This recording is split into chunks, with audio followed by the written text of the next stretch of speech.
Hi, my name is Representative F from Elliott, and you've just been placed on alert.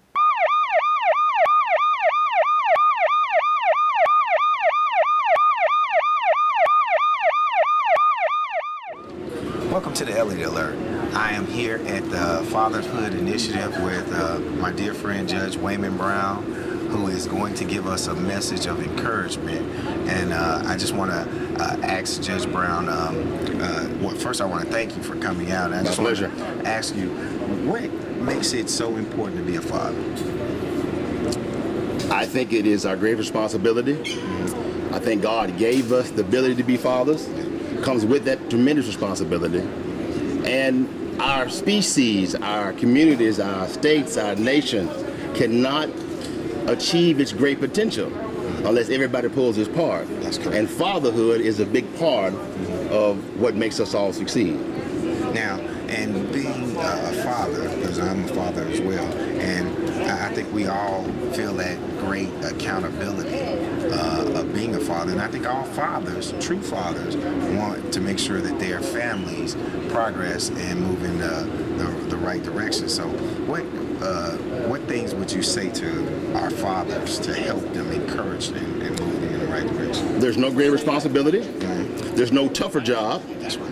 And the best father is one that stays and competes every single day. There is no quitting, there is no give up, and the only finish line is death. That's right. They never get too old, they're never too young. You're always going to be daddy, and you get up every day and just be daddy and love and take care of your child the best way you know how. That's correct. Now, you know we're going to have some mothers out there that will say the greatest responsibility is being a mother. And you know what? I think from a female perspective that is. But I also feel as though when you're a father, a true father, that's a responsibility that God has given you. And you weigh the burden of your family. And a lot of women also weigh that burden as well, but the fathers who actually stay there and stick it out, they're the true role models. So as I said before, we just want to thank you for coming out and sharing the word, and we know it's going to be an awesome word. And I just like to say that the judge has been a pillar in our community for so many years. You're too kind. Thank you. He's helped in so many instances and helped shape the lives of so many people. So a lot of times we don't get our kudos, but I want to make sure that people know that in reference to you. Thank you very much. All right, we want to welcome you all out to this Father's Day initiative event that we're having this morning. We're glad to see everybody. We're happy that the vendors who showed up. Appreciate you all for showing up. DHS, Arkansas, Child Support, CR, Access, see any more. Thank the juvenile court staff for coming out. We just want to welcome you all to this event. Thank you. Good afternoon. Well, y'all can do better than that. Good afternoon. Good afternoon. Thank you. First of all, I want to let you know we appreciate you guys for coming out here because this is a real good thing that we're doing, trying to make sure that we are bringing together our young men and young ladies to try to show you guys how we're going to do in the community. But first of all, I just wanted to say, I want to thank Ms. Epperson for helping with this event and all the other vendors, as well as some of the ones who are participating in this. Judge Brown, Ernest Brown, for his allowing his program and his kids to attend this event. Judge Wayman Brown, who's our federal judge and was a district judge for state judge, and was a district judge for 8 years. He has been a pillar in the community and has helped so many people throughout this community. Before we go on, I just would like to have a word of prayer. Can we bow our heads? Heavenly Father, thank you for this day that we come together and to acknowledge that we all need you in our everyday life. Lord, bless us today to be able to open up the minds of not just our youth, but our adults to help in the causes that they need to move forward within their life. These and other blessings I say in your name, Jesus Christ, amen. Well, I have the distinct pleasure of introducing Judge Wayman Brown. Judge Brown has been, as I said before, a pillar in the community. I remember when I was the chief of police in Alzheimer, and I invited him down to speak to our kids in Alzheimer, and he did such a great job that even the next year they wanted him to come down. By that time I had left and moved to a different position, but I still remember the words of encouragement that he gave them. We're looking for those same words of encouragement to help our kids move forward in today's life, and I know that he will be able to bring that message. Judge Brown, as I said before, was a district judge for 8 years, where he was able to help within the community and help a lot of people as well. He's been in numerous community organizations, numerous programs to work with our youth, and I think that it does us well to have a man in a position of power like that who can reflect and help our kids. Again, without further ado, I want to introduce Judge Wayman Brown. We must be very careful. There's about maybe half a foot behind me, and I fall about 2 feet. So if I disappear and don't get up, please come and get me, because I've fallen and I can't get up. I want to thank the Housing Department, Ms. Epperson, for this invitation, and all of the vendors and the adults who have been a part of this. It's a fantastic idea. There is no greater issue facing right now the African American community, but also America, than fathers. We could list all of the problems: unemployment, drug abuse, prison rates in the black community. All of them come down to one statistical fact, and that is, depending on who you read, from 7 to 8 out of every 10 children born in the black community are born into a single family. And the overwhelming majority of those children have never met or will ever meet their father. I am one of them. So not only am I a child of a teenage single mother, I also fathered a child myself when I was 14 years old. So I understand the cyclical challenges that are faced. And a lot of times we don't even know the challenges because everybody around us is the same way. We cannot raise our children successfully without their fathers. I love my mother. She is dead now. She did the very best that she could without my father. But it could have been a whole lot better if my father had been in my life. The census report, a preliminary report of 2009, the end of the year, for the first time since we've been taking census in America, there were more single people than married people in America. And the trend is headed that way. So we're looking at an America that's going to be single and not married for a host of reasons. So my point is, the greater point is, we're going to have, shall we say, single parent families as the norm rather than the exception. And I won't be long, I assure you, young men. I know you got other things to do. But I do want to make this point, because this has been on my heart for a very, very long time. Why is being a father so important on Father's Day? I have 3 reasons. I have always dealt with my challenges in life, my poverty, my ignorance, all of with my faith in God. And the first point I want to make to you is, you have to ask yourself, why did God create me? Why do I have life? Why am I here? What's the point of this, right? You know, now my mom and daddy tried their best to leave me on a bed sheet at the old hotel Holiday Inn out on Blake Street. My mother was 17, my daddy was 30-something. We've never met. That was their tip. I was not supposed to be here, all right? But God had a different perspective. Well, now I'm here. Now why am I? Why couldn't I have been left on the bedsheet as they intended me to be now 42 years ago? I think the reason is God wanted something to love and to obey him, number one. Number two, he wanted to see his creation love one another. Now, that love and responsibility starts with wife and child. It's supposed to come in that order, wife and child. I didn't do that. Many of us do not. But that doesn't mean the responsibility stops. You still have the responsibility to the child. Now, I've read the King James Bible cover to cover several times in all of its variations and alliterations and translations. There is no specific penalty for being a bad daddy. You can read 10 Commandments, thou shalt honor thy mom and father. If you don't, honor the Sabbath. 10 Commandments got a bunch of them in there, 10 to be exact.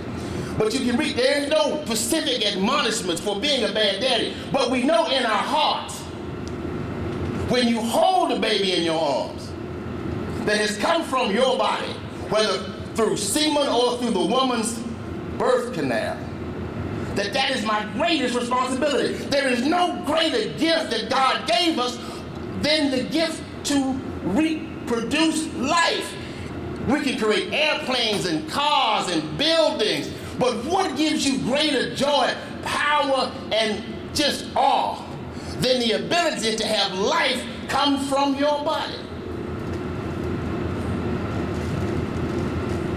So there's an awesome responsibility that God has placed upon us to take care of our children.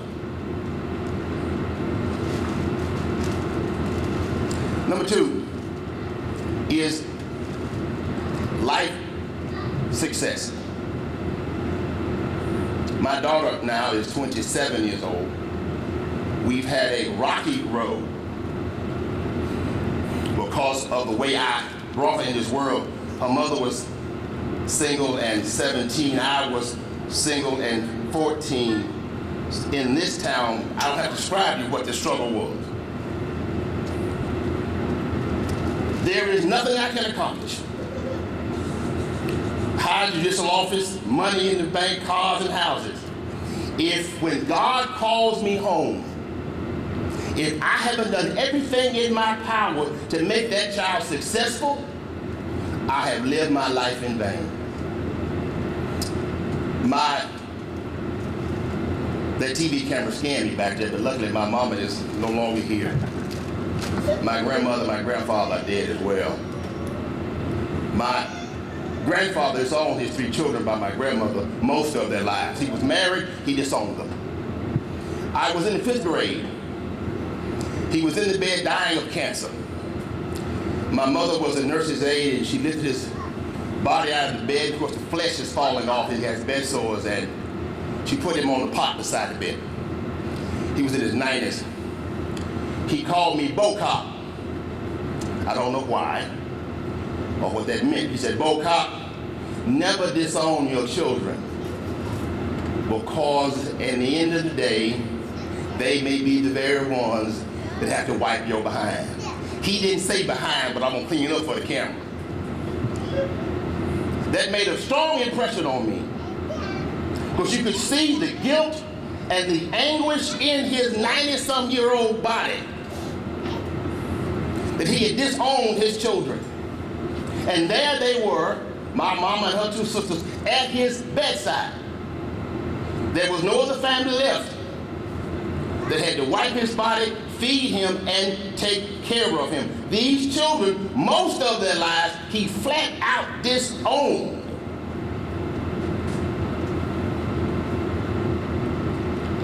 Trust me, there is no greater guilt than you will have. Your life will have been wasted if you bring children to this world and do not do all that you can to make them succeed. Now, I want to be clear, you can't make them succeed. They will make their own choices. But it's your job to give them the tools and opportunity to succeed. And last but not least, my dear children, as I said earlier, sort of a conjunction to my second point of life success is survival. Who's gonna take care of you when you get old? I was an only child. My mama got cancer. Well, guess what? I'm it. I'm all that she had. She had chemotherapy and got very, very sick. She couldn't call on no other. There were no sisters. There were no brothers. It was me. There I was. I remember like it was yesterday. She had non-Hodgkin's lymphoma. We tried a bone marrow transplant. You know, they kill all of your white blood cells. You can't put off disease. And they needed some white blood cells. Well, there's only one real donor. And they put me in a chair. And they stretched my arms out like this. They put one tube in this arm and they put one tube in this one. And I laid there still for about 5 or 6 hours. They took every drop of blood out of my body, ran it through a machine and took out the white blood cells and gave them to my mother. It didn't work. But my thought was, hopefully, my child will love me enough to do the same thing for me if I ever need it. Because in your dying hour, you will not call for your car or your bling or your money. You will call for your babies. You will call for your grandbabies. And if they don't come, the pain and anguish you will feel will be worse than hell. Take care of your babies. They all that you have. God bless you and God keep you. I just want to thank you for that word, Judge. Most definitely it's a powerful word and something that we all, of all ages, creed, and color, can most definitely identify with and also identify with and most definitely use those words to further our cause. On our program, we had a panel discussion, but we're gonna skip that, and I'm gonna go into closing remarks. I'm gonna ask Ms. Epperson to come up to give us a closing remark. Let us stay down there. Yeah, you guys stay there. Let's give Ms. Epperson a hand. I didn't think that I was going to be doing this. I had no intentions. But let me just say this. I could not have written a better script for what you shared with us today. Yes. It was awesome. I mean, it was awesome. It is everything I think that I've been trying to convey for the last 2 or 3 months, the importance of fathers taking responsibility, stepping up, and doing what they need to do to make sure that our children are going to be okay. Make sure that they're going to be better than you've been. Because that's what it's all about. And I just appreciate you so much. I just couldn't have written it better. I could have done any better. With that, I just want to say I appreciate the young folks that have come out. And I know that some of you are fathers and some of you aren't, and I know there are some moms out here, and I appreciate the moms that have come and brought their kids out, or the young ladies who come to listen and hear, because that's what it's all about. I was so hurt and so discouraged yesterday when I opened the paper, and there were 2 young ladies who had their children taken away from them because of a foolish act, because they weren't thinking. A 4-month-old baby and an 8-month-old baby are now in custody of the courts because they left those children in a car.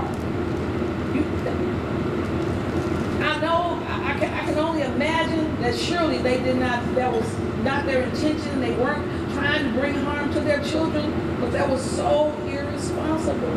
You cannot do these things. And I think that's why it's so important for us who are in a position to be able to assist, to help our young people to understand and to take full responsibility once they have brought a child into this world and what it takes. And it's about putting you second and putting them first. So it's absolutely what Judge said. It just can't, you couldn't have said it any better. So young people, for those who have children, do what you're supposed to do. For those who do not have, try not to get any until it's time. But if in the event that you do, you make sure that you put those children before yourselves. That's what it's all about. I mean, in a nutshell, that is what it's all about. Taking care of our children, taking responsibility. And that's an awesome responsibility, to bring a life into this world. That's an awesome responsibility. I thank you all. I thank all of those who have come and helped us with this. And this is not the end. Hopefully this will continue. It will continue, because I think that our young people need us. They need us to step up and help them to be better, mature adults. Going into their adulthood, they need us. And we need to step up and be there for them. We need to take responsibility I was always taught, to whom much is given, much is required. If we've got something to give, we got to give it back out. It's got to happen like that. I thank you again. I thank all the folks who did come out and assist us in this effort. And I appreciate my staff for coming, because this is a Saturday and they actually don't get paid for Saturday. But we appreciate them anyway. And to this gentleman back here, I've been beating up on him for a few years now. And I appreciate him so much. I've watched him grow, and it's just it's awesome to see what he's blossoming into. It's just absolutely wonderful. I appreciate you. Okay, thank you. I understand that we have a question from the floor. If time can be allowed, I took off time from work today when I saw this flyer posted on the door window at the restaurant on Brighterfield Road. When I saw panel discussion, I'm not trying to be out of order. I understand that may have to be skipped, but if I could just, like I said, I took time off of work. If I could just share, just in brief, I won't go into detail, but I had something strong in my heart to share, hoping that at this event, men that I see here could take this. I don't care who initiated, who starts it, because it's all about giving God the glory behind it. But what I would like to see, if a mentoring ministry could be established where, I'm just going to go brief with this, where churches here in the community could come together and organize a mentoring ministry where we target single-parent homes, and that's what I heard. I know I heard Judge Brown talk about the single-parent homes. But we talk about we target single-parent homes, and we target the age group of 9-year-olds through 16-year-olds.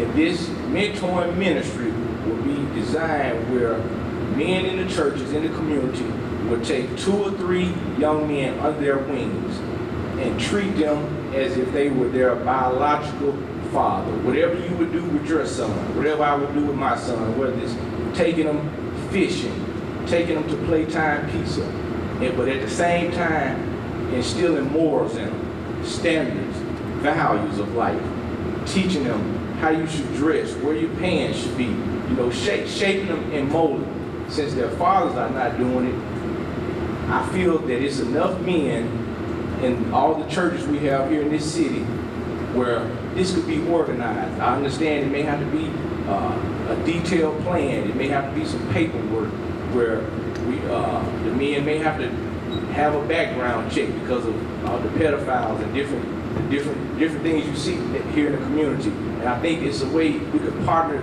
up with the Pine Bluff Housing Authority, the Juvenile Detention Center. It's where the young men are coming through. I feel like this could be done.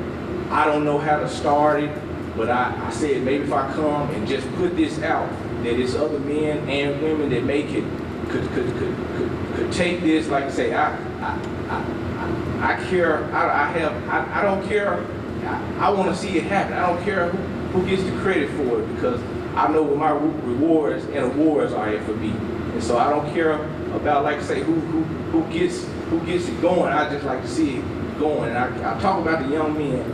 I'm a math and science education major at UAPB, and I'm hoping when I become a teacher that I can reach out, not only go by the state standards that I have to teach, but reach out to some of the young men. And I stress young men because if we get the young men together, the young women it's going to be like a domino effect. Once we get the young men together, and once they learn how I'm supposed to treat a girl, how I'm supposed to treat my wife, how I'm supposed to first, even though I have one child out of wedlock, but we can teach them what the Bible teaches us. You know, get married. Start with what I heard Judge Brown say.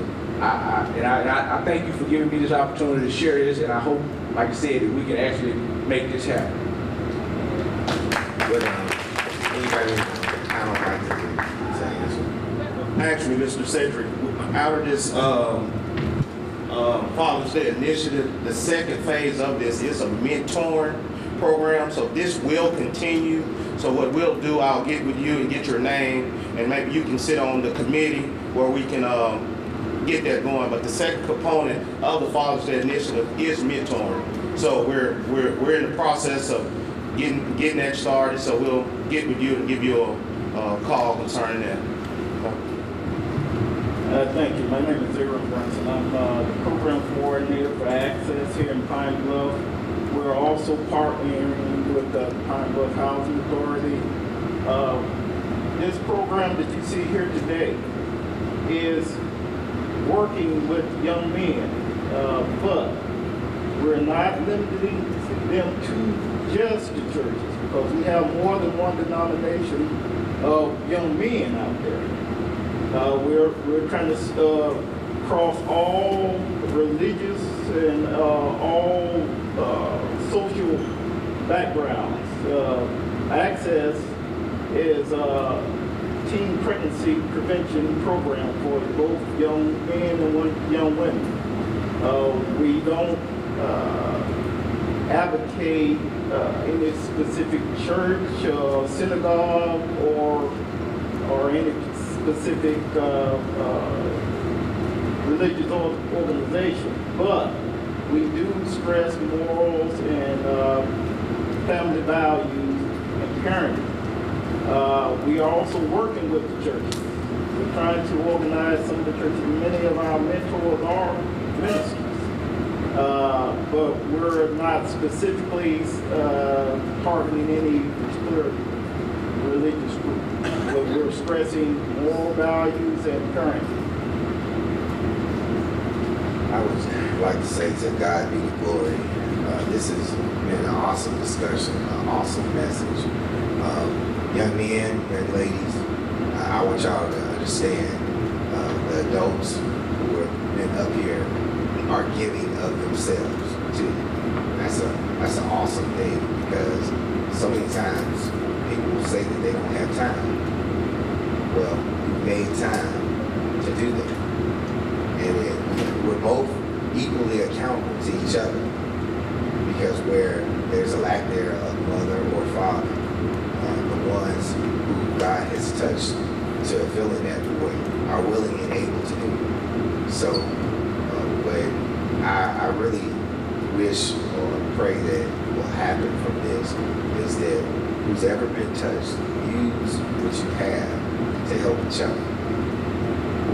I think all the adults here are accessible and willing to work and help. And I thank you, brother, for mentioning that, because I think that once everything comes together, we'll be able to help and work and touch them. So again, this is the conclusion of it. And I want to thank everybody for coming out. And I want to give everybody a round of applause for participating.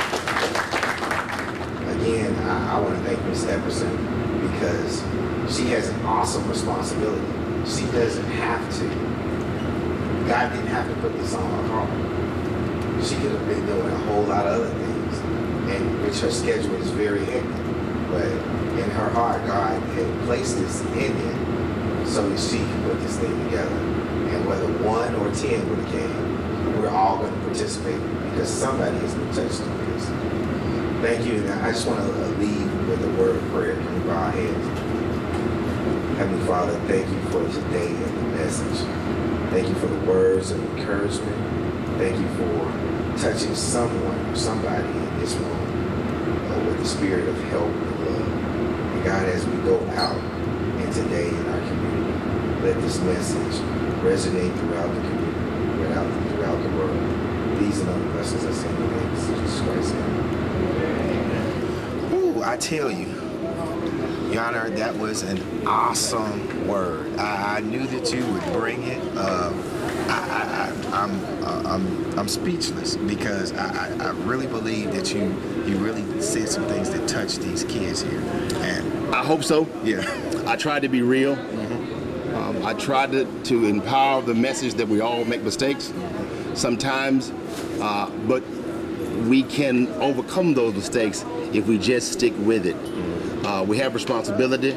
Our lives evolve around our ability to take care and prepare our children for the future. And at the end of it all, you want your kids to succeed. that's great. There is no success without your children doing their very best. And you've clearly showed who the real heroes are. A lot of times we look at our basketball, baseball, football players and we see the amount of money that they're making and we want to identify ourselves with them. But what about the father who goes to that minimum wage job and come home and take care of his kids and working 2 or 3 jobs? There's no doubt we have underplayed the significance of fatherhood. Part of that is because so many of us have disconnected and walked out. Right. And hopefully we can have a group of young men to begin to rethink that responsibility and say that you're correct. There is no great responsibility in my life than taking care of my children. And that, as I said, the message was very powerful.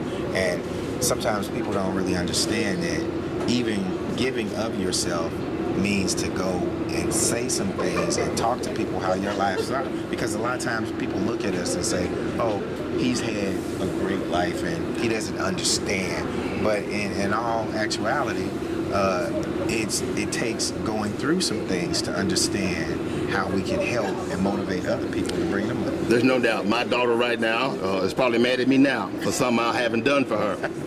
But I decided not to for her benefit. And being father is very tough. Yes. It's very tough. Yes. And we must say that disowning our children, walking out of our children is not a choice. That's right. It's not. It's still not a choice. Right. Okay. Again, I want to thank you again, Judge, for the word. I know that you have helped and worked and said a word that will touch not just myself and other fathers around here, but the young men as well. Thank you. And that seed has been planted, and we're going to look for that seed to grow and nourish. Thank you very much. Thank you. All right. I have with me today Ms. Jeannie Epperson, the director of the Pine Bluff Housing Authority, who has put this awesome program together. I want to ask you, Ms. Epperson, because I know God has placed this on your heart, but how did you come up with the thought of this event? I work for the Housing Authority, and because of that, I run into families, different types of families, some mother and father in the home, but most of them are single family homes. And recently I've had more than a few young men step up, come in, asking me, what can I do? How can I do? Miss Everson, I really just want to be here to take care of my child, or I want to see about my child, or I'm concerned about my child. And it led me to start thinking we need to do something. We have some young men out here who are capable, they're willing and they're able. We just need to give them the tools that they need in order to be able to be successful. And so that was a part of it. Then the other thing is that we have a program called Family Unification Program, where in order to keep a child in the home, they have to have one of the components is housing. Otherwise, they can take the child out of the home. We've had a large amount. Our numbers are growing. Right.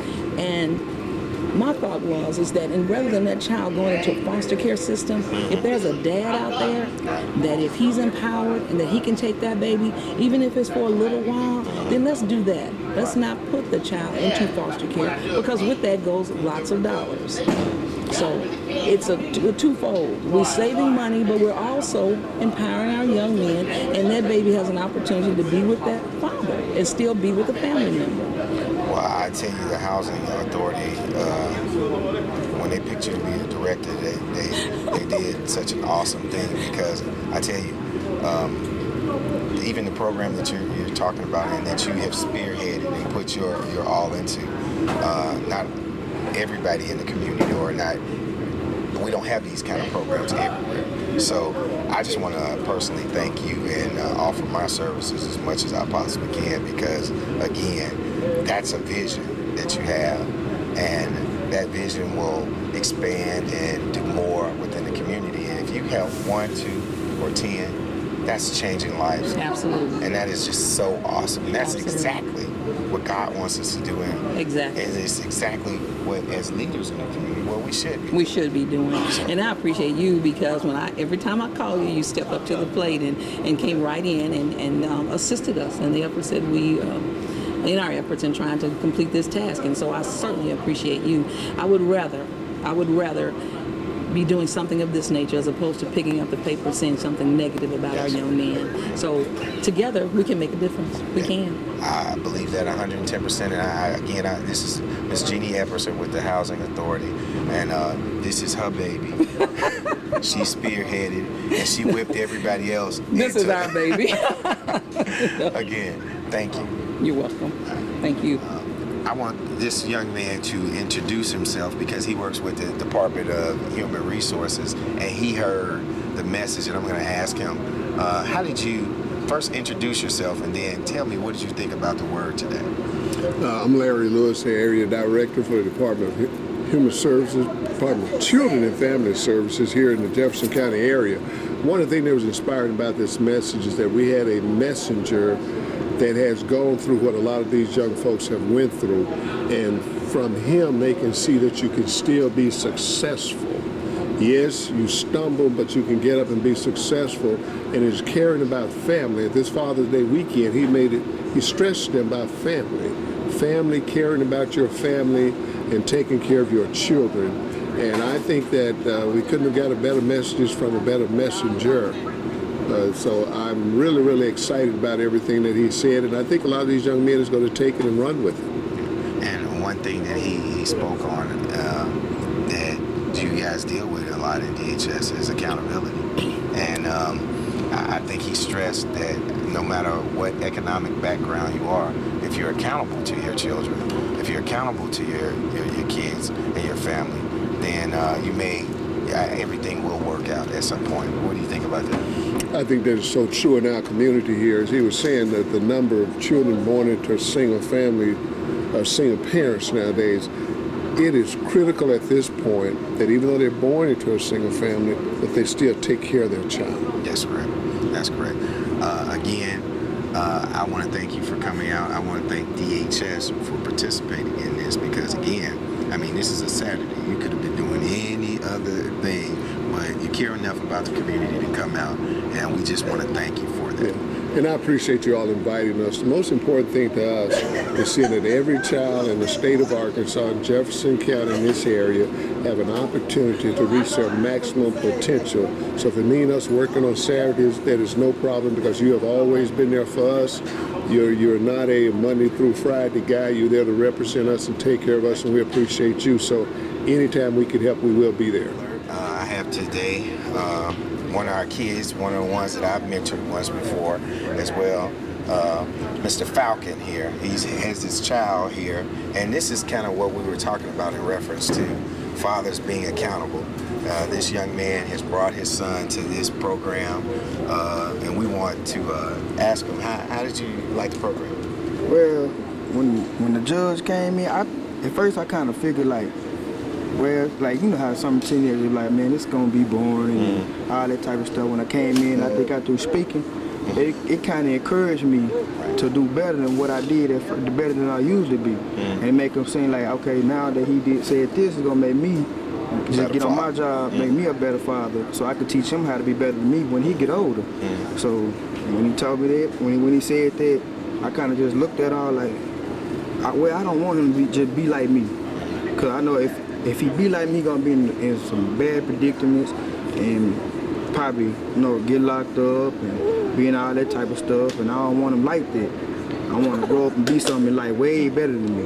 Well, I want to say this, as a young father, you don't find too many of them who have their children. So that's encouraging. And when you say better than you, I want my children to be better than me. So that's not that's not a bad thing. that's a good thing in showing the concern that you have. And just by saying that in your heart, then you're going to work towards making sure that your son do better and get better. And we want to make sure we help you. So again, I usually put in an Elliott alert. I usually put my guests on alert. But I want you guys to know out there in TV land, fathers, you have just been placed on alert.